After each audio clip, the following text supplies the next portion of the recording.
সুপারি দিয়ে ক্রিমিনালদের মতো খুন করাতো। এর চেয়ে বড় মন্তব্য আর কি হতে পারে? দেবাশিস দা, 30 সেকেন্ডস। না দেখুন, এই অভিষেক ব্যানার্জিকে নিয়ে আমরা তো প্রচুর বলেছি এবং সত্যিই তো মানে এনাকে যেগুলো অঙ্কন বলল আমি প্রায় সবগুলোকেই সমর্থন করি। আর সবথেকে বড় কথা যেটা, যে আজকে শিক্ষা নিয়ে যে দুর্নীতিটা হয়েছে এবং যেগুলো আমরা দেখেছি, আমরা অনেক কিছু হয়তো মেনে নিতে পারি, কিন্তু এই যে মানুষের শিক্ষা নিয়ে যে ছেলেখেলাটা করা হয়েছে, চাকরি নিয়ে যে ছেলেখেলাটা করা হয়েছে, সেটা কিন্তু ক্ষমার অযোগ্য অপরাধ। মানে কতগুলো প্রজন্মকে তো ধ্বংস করে দেওয়া হয়েছে এবং শুধুমাত্র একজনের সম্পত্তি বা একজনের পয়সা এটা করতে গিয়ে একটা রাজ্যের পুরো শিক্ষা ব্যবস্থাকে ধসিয়ে দেওয়া হয়েছে।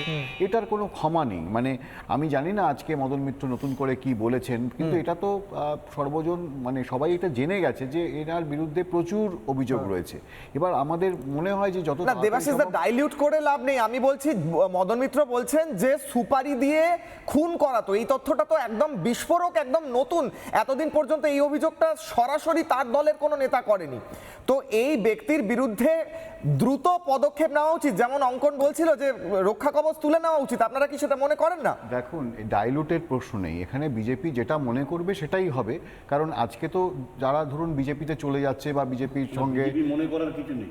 বিজেপি কি আপনাকে বিজেপি দেয়নি, চলে যাবে নাকি? রক্ষা কবচ হাইকোর্ট দিয়ে। এটা তো আদালত রক্ষা কবচ দিয়েছে, আদালত দিয়েছে। আপনার থেকে শিখবো আমরা। হ্যাঁ, আপনি যদি ভুলভাল কথা বলেন আমরা কি শিখবো? আচ্ছা দেবাশিস দা, শেষ করুন। আমি বলি যে কাশিমবাবু, আপনার ঘরের খবর আপনার ঘরের লোকেরা বলতে পারবে ভালো, আমি বলতে পারবো না ভালো। আপনি মানে না, যেমনটা মদন মিত্র বলছেন অভিষেকের কথা, সেটাই বলতে গেছি। যারা এখন ধরুন ওই ওয়াশিং মেশিন টেশিনে গিয়ে অন্য জায়গায় চলে গেছে, তারা ঘরের খবর, একই ব্যাপারটা তো একই। তো সেই একটা দল থেকে আরেকটা দলে গেছে, যারা গেছে সেই দলে তারা এখন বলবে যে সত্যিটা কি, কতদিন চাল ছিল, অভিষেকের অপরাধ দেখতে পাচ্ছে না। বামপন্থী ডানপন্থী কেউ কারো পাশে না না, অবশ্যই ডি রাজা কোলাকুলি করছে সিপিআই এর নেতা। সে তো কেন করবে? সে তো প্রধানমন্ত্রী না না, কেন করবে? না না, প্রধানমন্ত্রী কোনো রাজনৈতিক জোট করেন না। অভিষেকের সাথে বামপন্থীরা রাজনৈতিক জোট করে সরাসরি দিল্লিতে। ইন্ডি জোটে আমরা সিপিএম সিপিআই এর প্রতিনিধির পাশে অভিষেককে এই গত মাসেও বসে থাকতে দেখেছি। একদিকে এই এমএ বেবি, আরেকদিকে ডি রাজা, এর মাঝখানে অভিষেক বসে রয়েছে। এই রাজনৈতিক ভাবে প্রশ্রয় দেওয়াটা বন্ধ করুন। দেবাশিস দা বলুন। উত্তেজিত না হয়ে, এই সিবিআই ছিল, ইডি ছিল, ইনকাম ট্যাক্স ছিল, সেগুলো সব ছিল। তা এত দিন ধরে আদালত রক্ষা কবচটা যেদিন তুলে নেবে সেই দিন দেখবেন এই মাফিয়া গাড়বে। যেদিন আদালত রক্ষা কবচ তুলে নেবে সেই দিন দেখবেন এই মাফিয়া গাড়বে। অঙ্কন, একটা প্রশ্ন, বিকাশ রঞ্জন ভট্টাচার্য একটা মামলা করছেন না কেন বা আবেদন করছেন না কেন যে রক্ষা কবচটা তুলে দেওয়া হোক এই মাফিয়ার থেকে? বিকাশ বাবুকে মামলা করতে বলুন। তুমিও তো করতে পারো মামলাটা। না না, আমি মামলা করতে পারি, কিন্তু বিকাশ রঞ্জন ভট্টাচার্য তো আইনজীবী।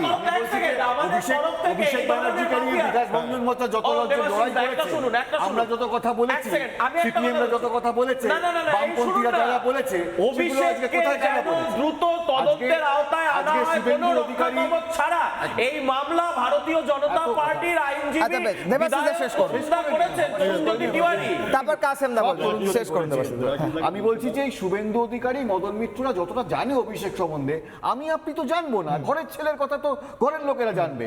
তারা আজকে বলুক না ভালো করে কি কি হয়েছে, সেই অনুযায়ী পুলিশ। বিকাশ বাবু মামলাটা নেবেন না? আরে বিকাশ বাবু কি করে ওনার ঘরের কথা জানবে? না, মামলা তো লড়েন, তৃণমূলের হয়ে সব মামলা তো বিকাশ ভট্টাচার্য লড়ে। বিকাশ বাবুর কাছে যান না, যে বলুন, একটু দাবি করুন যে বিকাশ বাবু এনার। আমরা কেন দাবি করতে যাব? করবেন না, ভালো উকিলের কাছে যাবেন। বিকাশ বাবু তো তৃণমূলের নেতা, পয়সায় বিক্রি হয়।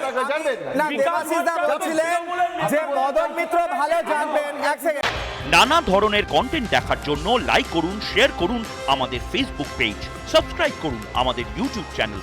পাশাপাশি অন্যান্য ব্রেকিং নিউজের জন্য অবশ্যই চোখ রাখুন রিপাবলিক বাংলায়।